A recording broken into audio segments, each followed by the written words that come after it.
আজকে তোমার দাদা ভাই বাড়িতে আছে, সকালে চলে যায় গাড়ি চালাতে, তো একসাথে খাওয়া দাওয়া হয় না আজকে। আমি জানি না যে আসবে, আবার হঠাৎ করে চলে আসছে। প্রচণ্ড গরম পড়ছে, এত গরম থাকতে পারছে না, তাই তোমার দাদা ভাই চলে আসছে। তো আজকে তো নিরামিষ রান্না, তো আর কি করা যাবে, তো ডিম আসবেন, ডিমের মামলেট, এখানে আছে আলু পটলের ভাজা, আর এখানে আছে আলু সিদ্ধ। এটা তোমার দাদাভাইয়ের মাছ ভাজা পছন্দ, এক পিস। এটা হচ্ছে নতুন, আপনাদেরকে রেসিপিটা দেখাবো কালকে না হোক পরশু। এটা হচ্ছে কদুর ছিলকা আছে, ওটা সিদ্ধ করে ভর্তা।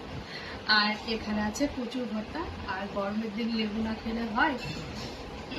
তোমার দাদাভাই হাসতেছে আলু পাতা ফুলে।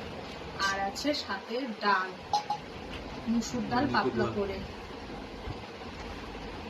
আর আছে আচার, তোমার দাদাভাইয়ের প্রিয় খাবার আচার, মানে গরমের সময় আচার লাগবে, আর ঠান্ডার সময় ঘি লাগবে।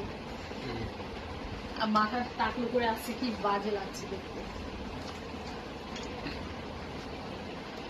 চলো খাওয়া যাক, টাটা, বাই বাই।